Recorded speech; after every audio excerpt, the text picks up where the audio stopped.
Gus jebule NU sakake. Diserang sana, diserang sini. Kulo sakniki sakake Gus sampai Pak Said mbek jenengan. Dia matur nuwun Gus disakene. Karena NU ini dikritik Syiah karena ikramus sahabah. NU kan khasnya ikramus sahabah. Syiah mesti tidak cocok. Tapi dikritik Wahabi karena NU nganakno khol, nganakno wasilah, nganakno ziarah kubur. Jadi NU itu digencet Syiah, ya digencet Wahabi. Bismillahirrahmanirrahim. Kesenangan orang ulama itu beda cara senang karena mereka penjaga agamanya Allah. Niku nak untuk jawaban ku seneng. Senajan to ya ora entuk dhuwit. Kula riyen nate janggal mbek kodok kodar. Wong Allah ngersakno elek kok ngukum. Kan cara zahir kan iskal lu bingung.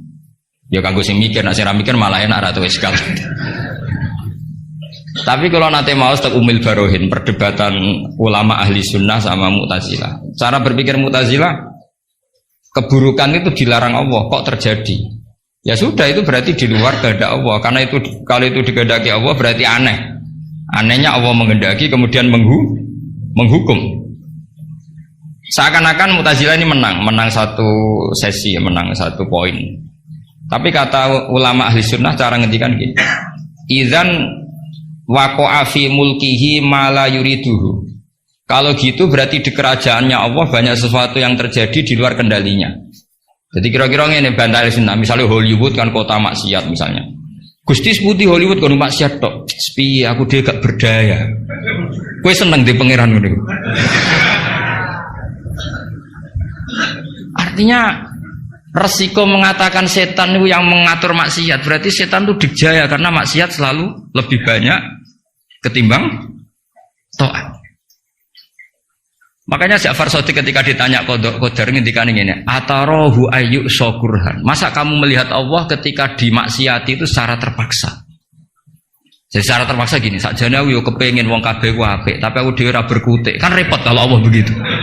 Ya Allah semua yang menghendaki khairihi wa syarrihi minallah.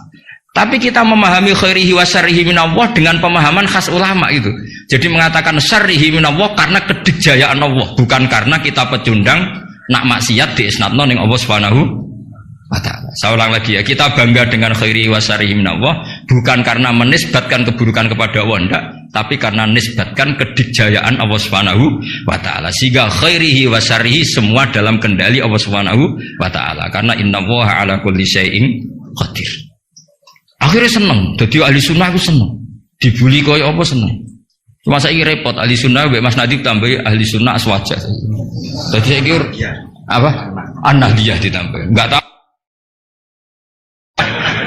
Atau Islam Nusantara kata Mas Nadib. Tapi sekarang itu penting, tambahan An-Nahdiyah itu penting.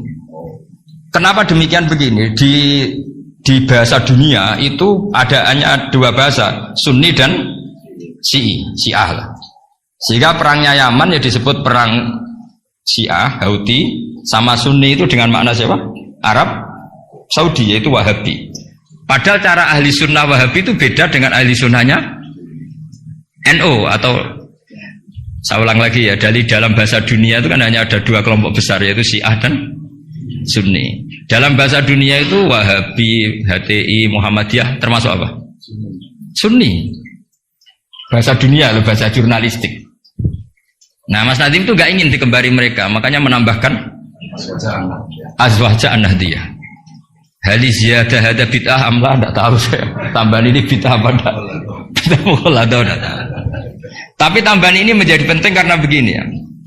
Saya kemarin diundang di Lirboyo, cocokan sama Gus Kafabi. Dawuh beliau begini. Gus jebule NU sakake. Diserang sana, diserang sini. Kulo sakniki sakake Gus sampai Pak Said mbek jenengan. Dia matur nuwun Gus disakene ya. Karena NU ini dikritik Syiah karena ikramus sahabah. NU kan khasnya ikramus sahabah. Syiah mesti tidak cocok. Tapi dikritik Wahabi karena NU nganakno khol, nganakno wasilah, nganakno ziarah kubur. Jadi NU itu digencet Syiah, ya digencet Wahabi.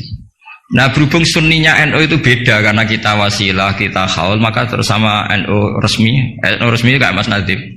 Saya ini NU kultural. Karena saya diangkat itu ya tidak tahu, hanya tahu-tahu dapat SK. Itu ditambahi ahli sunnah wal jamaah no? An-Nahdiyah. An-Nahdiyah ini sebagai penegasan tadi. Ya ahli sunnah, ikramus sahabah, tapi ya percaya wasilah, percaya ziarah nopo kubur. Bon kalau terus ngaji ini, terus kalau suwun farahul mukmin kita pertahankan kul bi fadlillah wa bi rahmati fa bidzalika falyam. Ya seneng carane macam-macam. Misalnya jenengan seneng Indonesia.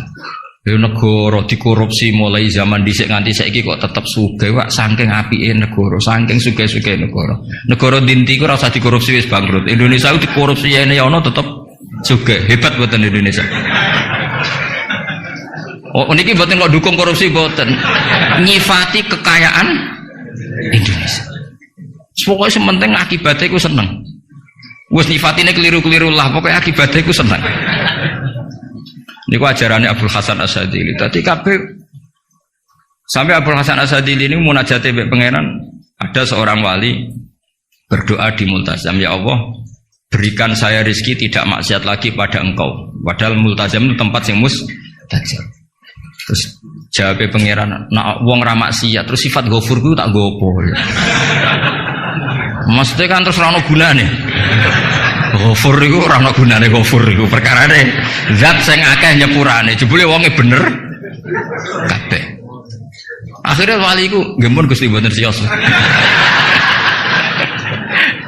Terus nggih monggo mawon Mas, pokoke penting niki ngenang Banafek. Banafek seneng guyon iki sampean tak wari cara jadi wali lewat jalur napa? Guyon. Lho wong teke riwayat itu inna min khiyari ummati. Sama rasa takok hadis itu dhaif ta hasan ta baru. Saman kaya Albani berarti. Sing jelas hadis itu wonten tentang ihya, kalaupun dhaif itu ya ta'ayyadu bil amal. Ngendikane ahli hadis dhaif itu umila bihi asal ya ta'ayyadu bil amal, terkuatkan karena menjadi perilaku ahwalnya ahli sunnah napa? Baca. Inna min khiyari ummati qauman yadhakuna jahran min saati rahmatillah. Di antara umat-umatku yang jadi pilihan iku nak guyu banter-banter. Min saati rahmatillah. Lu didolani kanca nak ketok guyu kan ya seneng sing didolan. Jajal sampean ketok melas. Iku sing didolani mikir nyangoni, paham nggih? Atus kula ora ngaji ku ya guyon terus. Jajal misalnya kula ngenes, iku kurang salam templek tapi. Wis pokoke repot kabeh kena wong ketok ngenes iku repot kabeh. Artinya nak sampean seneng niate ngene iku ya jenenge ibadah ngoten. Nggih napa inna min khiyari ummati napa kauman yadhakuna jahron min saati rahmatillah. Tapi mungkin nak dalu-dalu dewean waya beku nasirron min khaufi azab. Tetap dalu-dalu dia nangis. Piye-piye amale sampean ora cukup, nggo mlebu swarga ora cukup. Sing cukup namung fadhole Allah Subhanahu wa taala. Nah, cara seneng sing permanen itu apa? Ya tentu bil ilmi, dengan ilmu. Kula ini termasuk pengagum kitab Ibnu Hajar Al-Asqalani. Ibnu Hajar Al-Asqalani itu kalau nyifati Nabi itu, Nabi bukan sekedar punya al-jamalul wajhi, wajahnya ganteng enggak, tapi Nabi memimpin kita ke al-jamalul akli, kegantengan cara berpikir, keelokan cara berpikir. Misalnya begini, betapa tersiksanya kita kalau kita disuruh menuhankan Lata dan Uzza. Itu kan batu yang dipahat, bisa patah, tidak bisa apa-apa. Kayak apa tersiksa kita yang berakal menuhankan batu. Begitu juga betapa tersiksanya kita kalau menuhankan Fir'aun. Wong dia manusia, punya mbah, punya kakek. Makanya kata Nabi Musa, Musa Tuhan kamu siapa? Tuhannya langit dan bumi. Fir'aun masih bisa ngeles, yang nuhani bumi saya. Tapi ketika Nabi Musa ngendikan Rabbukum wa Rabbu abaikumul awal, yang nuhani nenek moyang kamu. Itu pengawal Fir'aun langsung sadar, ini kok ada Tuhan balita. Karena kalau Fir'aun Tuhan berarti mbah-mbahnya tambah Tuhan. Makanya justru Fir'aun tertohok dengan kalimat Rabbukum wa Rabbu abaikumul awwalin. Fir'aun kan di bapak, di mbah. Kalau Fir'aun Tuhan berarti mbahnya tambah Tuhan. K.O. Fir'aun. Ya itu jenenge al-jamalul akli. Orang itu nyaman meniadakan Tuhannya Fir'aun. Sama Nabi Isa lahir di mana coba? Bumi. Berarti Tuhan sama yang dituhani dulu mana? Dulu bumi. Berarti kan nggak mungkin dia Tuhan, wong lahirnya dulu bumi. Itu jenis al-jamalul akli, apa? Al-jamalul akli. Beda dengan Islam, yang jadi Tuhan itu siapa? Al-Qadim, Al-Awwal, zat yang sebelum alam raya ini. Kan nyaman, kan pantasnya Tuhan itu begitu. Masa Tuhan kalah dulu sama yang di Tuhan? Nah, itu jenis al-jamalul aqli. Orang menjadi nyaman. Akhirnya nak nyaman kakak tiang sinau itu guyu-guyu dewi.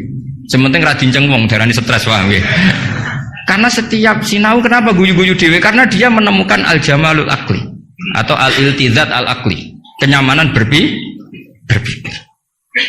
Kan terus kita nyaman.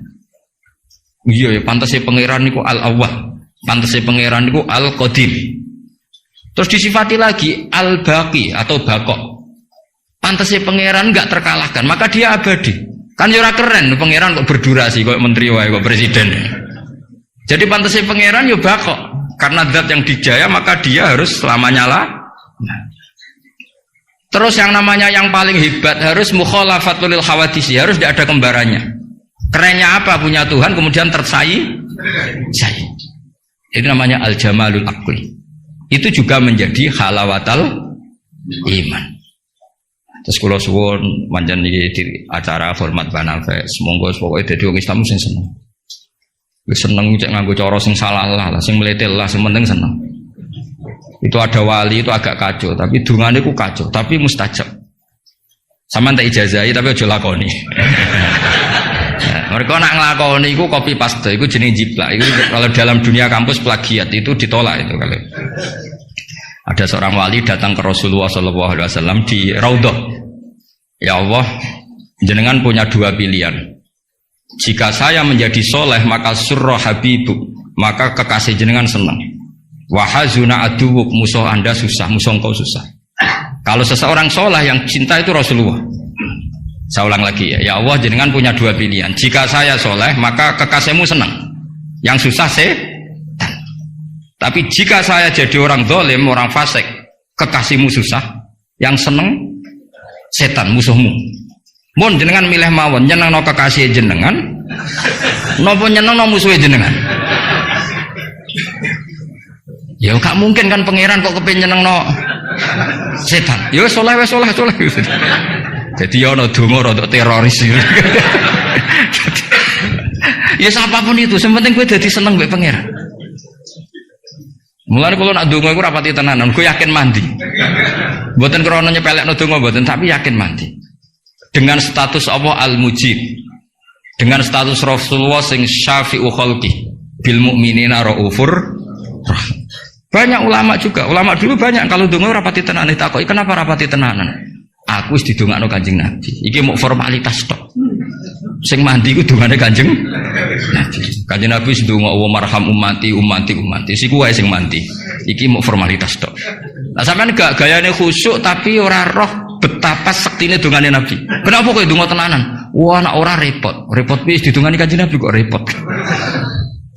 Maksud kula nek sampean jenis wong sing serius, cara berpikir seperti itu. Bukan tidak serius karena tasahul, karena tahawun, karena istighfar. Tapi kita santai karena yakin Allah al-hadi.